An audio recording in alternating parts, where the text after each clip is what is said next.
My name is Ava Calder. I'm 30 years old, and for a long time, my family treated me less like a daughter and more like an ATM with anxiety. The kind that never says no. The kind that apologizes when the card gets declined, even if it shouldn't have been used in the first place. By the time the picnic happened, I was working 70-hour weeks at a job everyone vaguely described as computer stuff. No one ever asked what I actually did. They just knew the checks cleared, and somehow that became the only part that mattered. I was already regretting agreeing to that family picnic when I pulled into the park and saw my sister unloading a designer cooler from the back of her boyfriend Ethan's car. It was ridiculous. The cooler alone probably cost more than a normal family's grocery bill for a month. She set it down next to a hand-woven picnic basket and a monogrammed blanket, like she was posing for a lifestyle blog. Ethan leaned against the car with his sunglasses on, doing absolutely nothing except existing near her, which seemed to be his full-time job. My mom waved me over without enthusiasm, a lazy flap of the hand, like she was swatting a fly. My dad gave me the same distracted nod he always did when pretending I hadn't just walked in.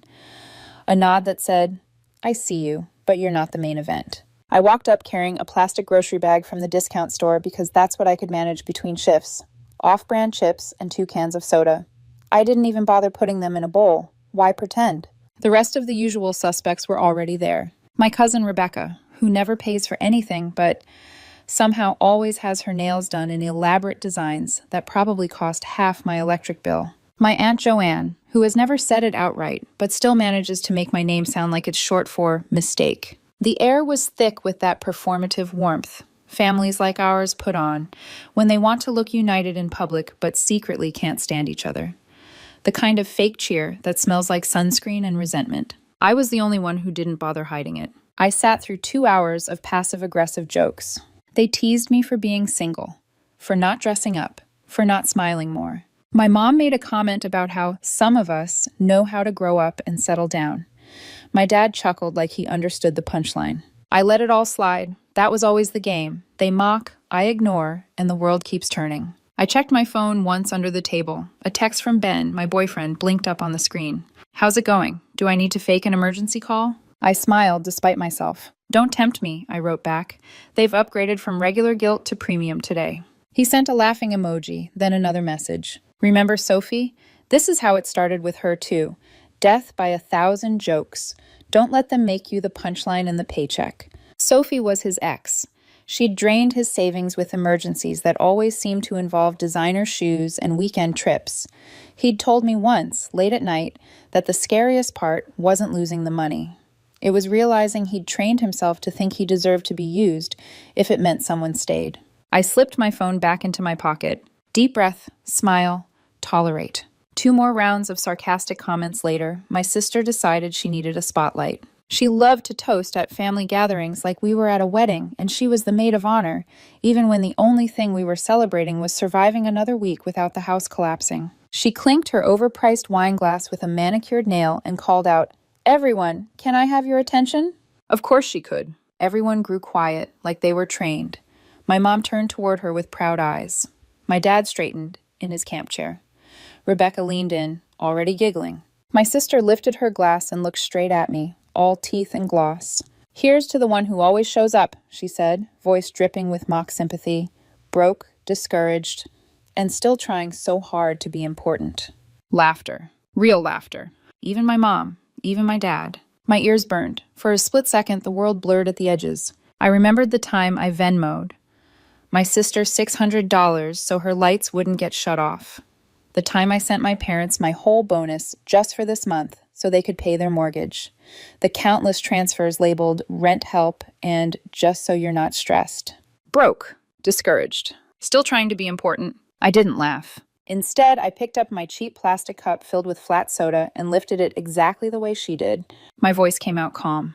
"To the desperate woman," I said, "who just closed the account she was paying your rent from." For the first time in years, I had their full attention. You could hear a kid crying somewhere else in the park. A bird flapped away from a nearby tree. The ice in someone's cup shifted with a tiny clink. My sister's smile fell like a dropped plate. My mom's eyes darted to my dad. My dad stared at his drink like maybe he could crawl inside it. No one laughed. I didn't explain, didn't flinch. I tipped the cup back, finished my drink, wiped my hands on a napkin, and stood. "I'll be heading out," I said. No one stopped me. No one asked where I was going. No one asked if I was okay. That was the magic of my family. I could flip their entire world on its head, and they would still pretend nothing was happening. I walked back to my car with my plastic grocery bag swinging by my side, my heart hammering, and my mind strangely clear. By the time I pulled out of the parking lot, my phone buzzed. Ben, what did they do now? I stared at the screen for a long second. I finally did something back, I replied. I think I just quit being their bank. 8 days went by. They didn't acknowledge the picnic. No group chat messages. No, that was out of line, or we need to talk. I worked. I slept. I answered Ben's questions with vague, exhausted jokes. I pretended I didn't feel the tension rolling toward me like a slow wave. On the 8th day, it hit. My phone buzzed. Hey, rent's due. Can you send the usual tone? It was from my sister. No greeting. No how are you. Just an expectation, written like a recurring subscription. I didn't respond. Not at first. I put my phone face down and went for a walk. Bought myself lunch. Sat in the park with a book. Took a nap on my couch. Hours later, I picked up my phone. Opened the message. Typed 2 letters. No. I hit send. The call started. I let them ring out. Then the text came. What do you mean, no? Are you serious? You can't just stop. It's hard right now. Ethan's been looking for work. I'm already behind. I leaned back against my pillows, thumbs hovering. Then I wrote, move in with Mom and Dad. They have space. You can regroup there. Her reply was instant. That's ridiculous. I can't just move back home. You're being vindictive. No, I wrote. I'm being realistic. It's time for you and Ethan to live within your means. She didn't like that. This time she didn't argue with me. She escalated. She called our parents. The next day I got a long voicemail from my mom. She tried to sound calm, but I could hear the fury under every word. Ava, honey, she said, voice all sugar and acid. We're family. We help each other. You're blowing things out of proportion. Your sister is just having a hard time right now. We thought we were a team. I texted her back. If you're that worried, you can help her. But don't ask me to keep paying for people who treat me like trash. An hour later, my dad called. His voice was tight, clipped. So you're cutting her off, he said. For real? Yes, I said, I am. There was a pause. All right, he said slowly. And, while we're on the subject, you might want to give us a heads up if you're planning to stop helping with the mortgage, too. It's due soon, $3,400. You're not walking away from that, are you? I stared at the wall, at the tiny crack in the paint above my TV. At some point, I said, you might want to get that mortgage in order yourself, because next month I won't be paying that either. Silence. Then a laugh, ugly, disbelieving. You wouldn't dare, he said. But this time I did. And for the first time in my life, I enjoyed imagining the world tilting back toward me. My dad's laugh stayed with me, long after the call ended. You wouldn't dare. Like he was daring me. Like I was still the girl who always blinked first, who always caved, who always sent the transfer with a knot in her stomach and a smile in her voice. The funny part was, he really believed it. He really believed there was no version of me that would choose myself over them. The first test came faster than I expected. Rent day. My phone buzzed at 9:03 a.m. Hey, landlord's asking. Need that $1,200 like now. Don't make this a thing. I stared at the message, imagined my sister in her curated apartment, the one with the exposed brick and live, laugh, love signs that never saw a real crisis. My thumbs hovered. I typed one word. No. Her reply came in waves. Stop being childish. This isn't funny. I'm getting actual eviction warnings, Ava. You can't just cut me off. This isn't just hurting me. It's hurting Ethan, too. You said you'd help until we were stable. Stable. 7 months of rent. 7 months of her looking for something better. 7 months of Ethan between opportunities while he played video games and $90 hoodies. You've had 7 months, I wrote back. That's enough time to get stable, or at least move somewhere you can actually afford. She tried guilt. I'm crying. I can't believe you do this. You're punishing me for being the younger one. You don't care about family. You never have. I watched the typing bubble appear, disappear, reappear. Then another message. If I can't make it work, I'll have to break my lease. We'll have to move back in with Mom and Dad.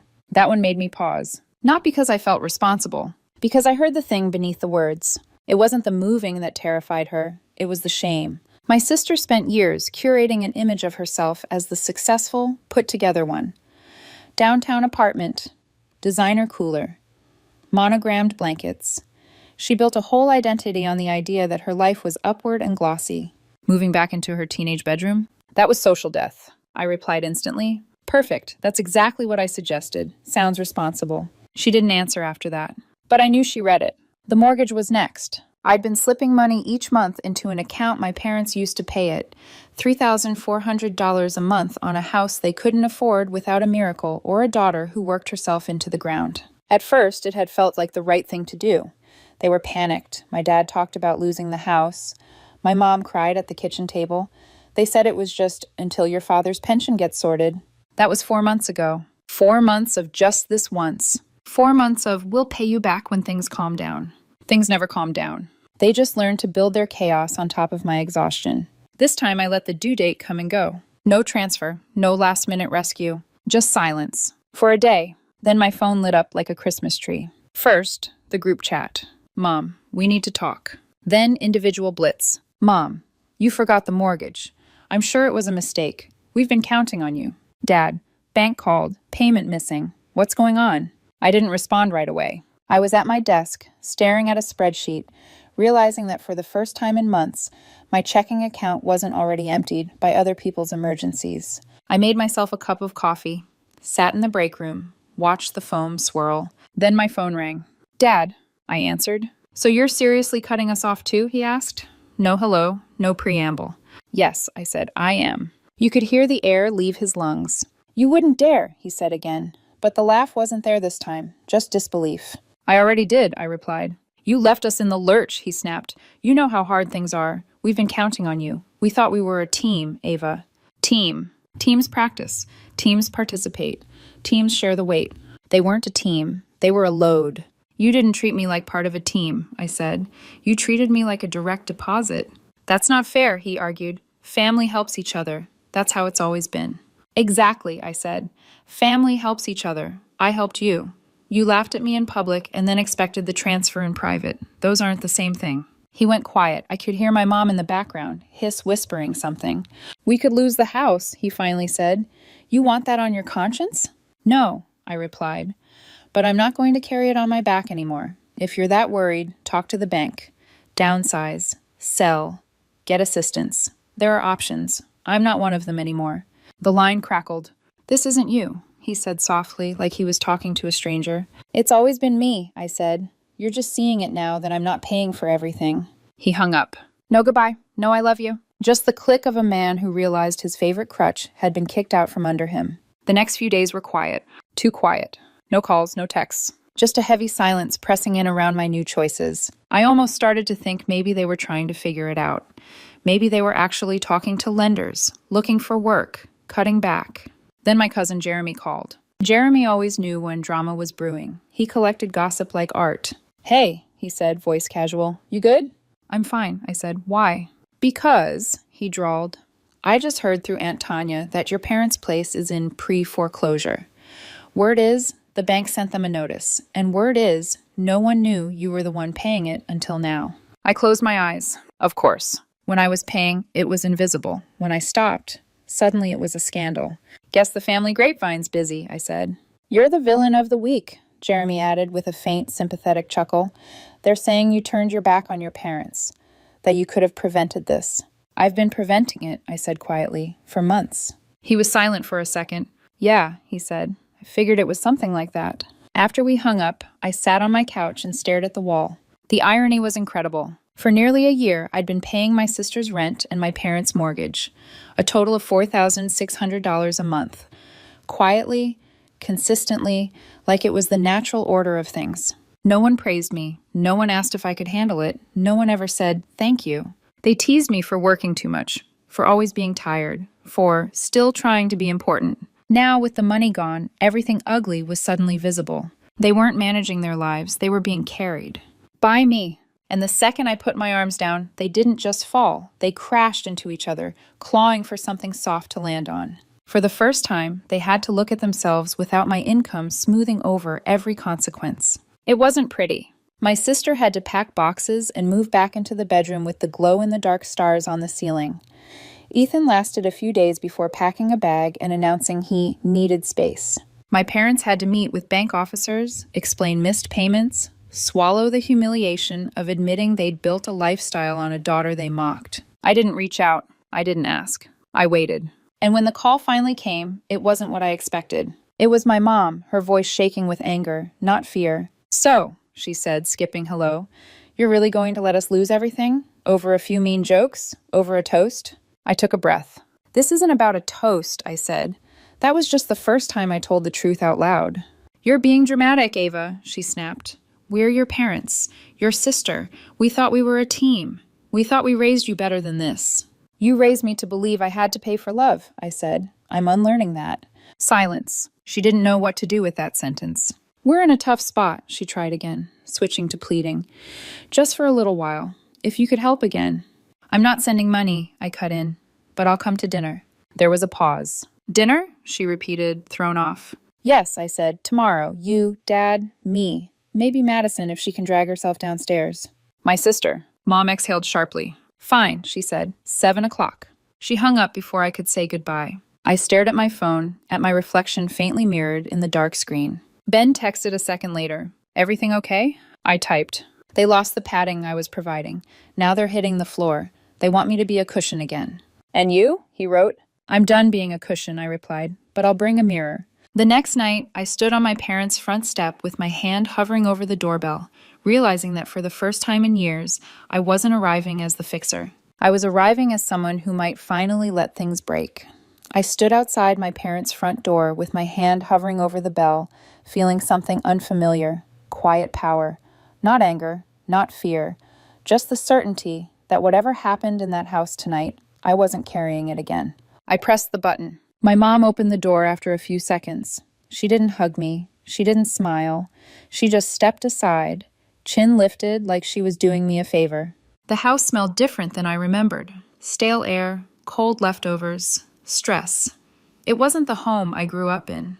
It felt smaller, like the walls had caved inward without all the money I'd been patching them up with. I followed her to the dining room. And that's when the whole picture hit me. Bills, stacks of them, spread across one side of the table like a deck of losing cards, mortgage notices, late fees, utilities with red lettering. It was all out in the open now, no illusions left. On the other side, 2 reheated trays of lasagna. My dad sat in his chair looking like he hadn't slept in weeks. My sister Madison was conspicuously absent. I knew she was home. I could hear footsteps upstairs. She just didn't want to face me. My mom gestured stiffly. "Sit." I sat. We made small talk, the kind that barely qualifies as conversation. "How's work?" "Fine." "Still doing that computer stuff?" "Yes." "You eating enough?" "I'm 30, Mom. I manage." Dad poked half-heartedly at his lasagna. Then, after the fakest attempt at normalcy, my mom leaned forward. "So," she began, voice tightening, "we're in a tough spot right now." There it was, the real dinner. "Really?" I said. "I never would have guessed." Her eyes narrowed for a moment, then softened into that manipulative maternal tone she loved so much. "We're asking for just a little help," she said. "Just until things stabilize." Dad jumped in, nodding vigorously. "You've always stepped up. We need you to do it a little longer, as a family." "No," I said. The word sat heavy in the air. Mom blinked, like she genuinely couldn't comprehend it. "No?" she echoed. "Ava, this isn't the time for pride." "It's not pride," I said. "It's boundary." Her lips pressed into a line. Dad folded his arms. "You can't stay angry forever," he said. "This isn't healthy." I almost laughed. "This isn't about anger," I said. "It's about math and respect." They stared. So I laid it out. Calm, precise, unflinching. "You mocked me when I struggled," I said. "You mocked me at that picnic while I was paying your house payment. You ridiculed my job, my clothes, my life, while I was covering your mortgage and her rent without a single thank you." My dad's jaw tightened. "You're twisting things," he muttered. "No," I said. "This is the first time in years I'm saying them clearly." My mom tried another angle. "We thought we were a team." "A team," I cut in. "I paid. You laughed. That's not a team. That's exploitation." Silence. Real silence. The kind that means everyone finally heard the truth, whether they wanted to or not. My dad looked away first. Then my mom looked down. She didn't defend. She didn't argue. She didn't even try to guilt trip. She just sat there absorbing it. And for the first time, I saw something flicker behind her eyes. Recognition, maybe. Or shame. But I didn't let the moment hang. "There's something else," I said. They looked up. "1 month from now, I'm hosting a picnic. Just us. Same place as the last one." Their faces lit with tiny, hopeful sparks. Mom even sat up straighter. "And?" she asked. "And," I continued, "that day, I'll tell you my final decision. Whether I'll ever help again. Whether things change or end for good." I saw the gears turning in my dad's mind. He thought he'd won something. He thought this was me cracking, offering them another chance. Mom nodded like this was a negotiation she now had hope for. "Okay," she said softly, "okay." But while they were imagining me walking in with apologies and a checkbook, I was imagining something else entirely. I stood, grabbed my bag, and pushed in my chair. "Thanks for dinner," I said. Dad stared at his plate. Mom forced a smile. And upstairs, Madison still refused to come down, not even for a moment. I walked out feeling lighter than I had in months. On the way home, I stopped at a drive-thru and ordered myself a burger, something cheap but warm. I sat in my parked car, unwrapped it, took a bite, and something in my chest loosened. This meal tasted like something I hadn't had in years. Choice. No guilt, no obligation, no weight of the next bank transfer. I watched the lights of the city flicker through my windshield and realized something. I wasn't afraid anymore. Not of disappointing them, not of being the bad daughter, not of walking away. They were scared, for once. Scared of what life looked like when I stopped cushioning every fall. Scared of losing their safety net. Scared of being forced to do what I'd been doing alone for years. And the most surprising part? It didn't make me feel powerful. It made me feel peaceful. Because for the first time in a very, very long time, the consequences were theirs, not mine. The month after that dinner moved strangely, slow, quiet, and heavy, in the way a storm is quiet right before it breaks open the sky. At first, I thought the silence meant my family was planning something. Maybe a dramatic guilt intervention, maybe waiting me out. Maybe they were convinced I'd come crawling back with apologies and a checkbook. But nothing came. No texts, no calls, not even one of my mom's classic emotional traps like, "Saw this old photo of you. You used to smile more." Just nothing, which should have been comforting. It wasn't, because silence in my family has never meant peace. It means plotting. Then the cracks started to show. My cousin Jeremy texted first because of course he did. "You going to that little family thing you planned?" I didn't correct him. Didn't tell him it wasn't a family thing. It was an audit. I told him yes. The next day, an old neighbor messaged me. "Your mom dropped by, asking about your work promotion. Said you're hosting something soon. Everything okay?" Ah, there it was. They were spreading the news like I was returning from battle with treasure. I knew exactly what narrative Mom was weaving in her head. Ava comes back triumphant, apologizes for being harsh, announces she'll keep helping, maybe even hands out envelopes like some kind of benevolent overlord. They wanted a redemption story, so I decided to give them one, just not the one they expected. I spent the next week calling in favors. Real favors, not guilt favors. My sister Madison's old manager, who still remembered her ghosting 3 shifts in a row. He wasn't willing to take her back, but he knew a clinic across town desperate for a part-time assistant. A former coworker of my dad's, who now ran inventory for a construction supplier. He needed someone reliable to manage equipment and check shipments. I told him my dad was available. A woman my mom used to volunteer with at a community kitchen, before she stopped going because it wasn't her crowd. They needed help prepping food and running donation drives. One by one, doors opened. Not glamorous doors, not ego-boosting doors, but real ones, earnest ones. The kinds of doors that lead to responsibility instead of dependence. I printed everything, labeled them, placed them in a neat folder. Then the day arrived. The picnic area looked smaller than last time. Maybe because I wasn't emotionally collapsing into my own shadow this time.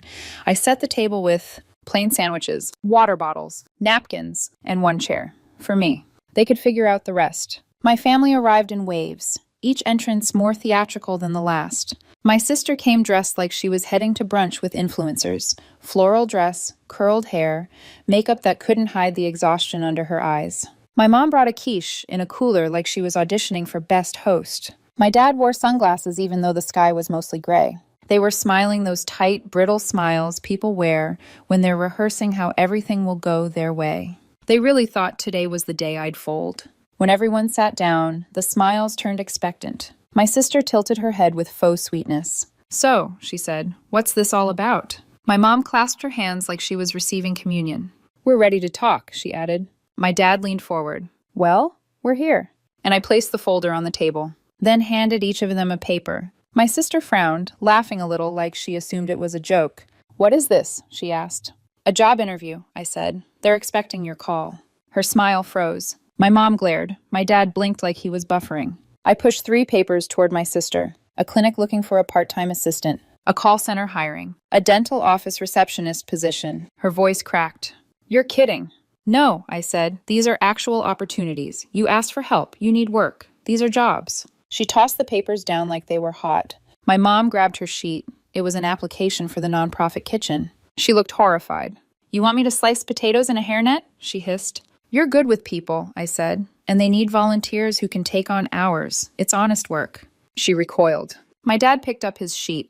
Inventory manager for a construction supplier. What's this? He asked, offended. A job, I said. You need income. They'll take you. Good hours. Benefits. He stared at it like it was written in a language he refused to learn. Then the eruption hit. My sister shot to her feet. This is cruel, she snapped. You're trying to embarrass us. My mom shook her head. How dare you treat us like we're your employees? My dad glared. You think this is funny? You think you're teaching us some lesson? I let them vent, let them spit out every insult, every accusation. Then I said it. You asked for help. This is help.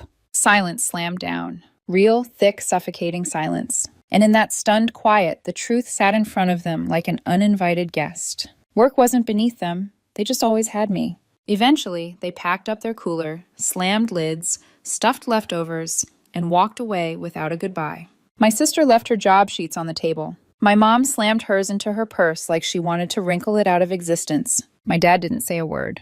And I sat alone at the picnic table, a folder in front of me, untouched sandwiches at my side. But I didn't feel alone. For the first time in my life, I felt awake. I felt clean. I felt like a person instead of a bank. 3 days later, my phone rang. Unknown number, I answered cautiously. A woman's voice. Hi, this is the clinic you called last week. I just wanted to thank you for referring your friend. Madison interviewed Monday. She started today. So far, so good. I froze. Madison took the job? Madison did something responsible? I sat on my bed, phone still pressed to my ear, listening to a stranger compliment the sister who thought work was beneath her. After the call ended, I stared at the wall. I didn't text her. I didn't brag. I didn't even tell Ben. I just waited. 4 days later, my phone buzzed. It was my sister. Started work. It's fine. Don't get used to me thanking you, but I'm not quitting. No emoji, no passive aggression, no pretense. Just facts, I almost replied. But then I didn't. Some things don't need a ribbon tied on them. After my sister's unexpected text, days passed quietly. Quiet in the way freshly fallen snow is quiet. Everything felt softer, slower, different. It was the first time in years I wasn't bracing for someone to need something from me. No last-minute emergencies, no guilt-laced voicemails, no, hey, quick question, followed by a dollar amount. Just stillness. And then, like seeds buried in frozen soil, small changes started breaking through. The first shift came from my dad. I was on my lunch break scrolling through work emails when my phone buzzed. A text. From him. No hello, no preamble. Got forklift certified today. My back's not thrilled, but it's good work. I stared at the message for a full minute. He'd taken the warehouse inventory job. He hadn't called to fight or blame me. He hadn't pretended it was beneath him. He hadn't asked for money. He just told me, and the tone wasn't bitter. It sounded like a man who'd found something solid to stand on for the first time in years. I didn't reply, not out of anger, but because it didn't require anything from me. It wasn't a transaction, it was a fact. And facts don't need applause. A few days later, Jeremy, the cousin who always knows everything, sent me a picture from across town. It was my mom, hair tied back in a simple bun, wearing an apron, standing at a prep station in the community kitchen. Chopping vegetables. Focused. Present. Working. The picture came with his text. Look who's putting in the hours. My mom, the woman who used to say food service work was for people with no options, was covered in flour and not making a spectacle of herself. She hadn't told anyone she'd taken the job, not even me. But that made it more real, more honest. A quiet shift in gravity. 2 weeks after the job fair picnic, Madison posted something online. A picture taken in a public bathroom mirror. No filters, no beach, no cocktail glass. Just her in scrubs, holding up her new ID badge. No caption, just a single emoji. For someone like her, that was practically a personal manifesto. The comments from her friends were supportive. So proud of you. Yes, girl, work it. Big step. I didn't comment. I didn't have to. She wasn't doing it for me. And that was the point. Then, one night around 10 p.m., I was cleaning out my email inbox when a name popped up I hadn't expected. My mom. Subject line, none. The body. I didn't realize how much we relied on you until we had to rely on ourselves. We're trying, even if it's late. I read it 3 times. Not an apology, not manipulation, not guilt. Just truth. The first honest thing she'd said to me in years. I didn't respond that night, or the next day. Some acknowledgments don't need instant answers. They just need room to breathe. The next few weeks moved in a strange, new rhythm. I'd wake up, make coffee, sit by my apartment window, and just be. Not calculating which bill I could cover next. Not carrying the weight of 3 adults on my back. Not rehearsing defensive explanations. Just me, my income, my life. I started cooking more, sleeping better, walking without a knot in my chest. My money stayed in my account long enough to feel like my money. I even booked a solo trip, one-way flight, flexible return. I didn't know where I'd go after the first city. I just knew I could go. Because no one needed me to stay. Because no one needed my bank login to function. Because no one was waiting to drain me dry the second I took a breath. Then it happened. The moment I didn't know I was waiting for. A Saturday morning in a small local coffee shop, I was reading, nursing a latte, enjoying the serenity of being an adult who didn't owe anyone anything. When I heard a voice, Ava? I looked up. Madison, in scrubs, holding a to-go cup, a grocery bag looped over one arm, exhausted, human. She looked normal. Not polished, not posing, not performing. Just a young woman trying to get through life like the rest of us. She sat down across from me without asking. I didn't mind. We didn't talk about the past. No apologies, no rehashing, no bitterness. Just small things. Work's intense. Yeah. Clinic people are nice. That's good. Ethan? Well, whatever. Yeah. We talked about the weather, about how weird adulthood is, about how coffee is suddenly a personality trait. There was a pause. She looked down at her cup. Then she said very quietly, "You were right." She didn't look up when she added, "We needed it, all of it." She stood, tossed her empty cup, gave me an awkward half-wave, and walked out. I watched her cross the street, sunlight catching the crease in her scrubs. For the first time, she wasn't the sister I resented. She was the sister I hoped she could become. 2 days later, my dad texted again. A photo this time. A grill. Caption. Bought this with my own damn paycheck. I smiled. Mom emailed me again a week after that. A flyer for a community food drive. She didn't ask me for money. She didn't ask me to come. Just share if you can. And I did. Not out of duty, not out of guilt. But because helping her now didn't cost me anything I couldn't afford. And me? I didn't go back to paying their bills. Not then, not after the coffee shop, not after the grill, not after the food drive. Because I didn't need to. And for the first time, they didn't ask. They were earning, working, showing up. They'd stopped looking at me as a rescue boat and started learning how to swim. It wasn't perfect. It wasn't magical. It didn't undo the years of imbalance. But it was something real. And the most surprising part? They stopped being cruel.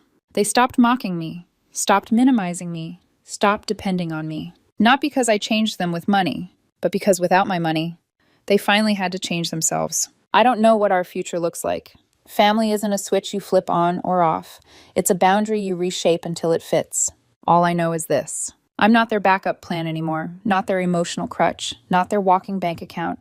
I'm just Ava, their daughter, their sister, a person separate from what she can provide. And that is the freedom I didn't know I needed.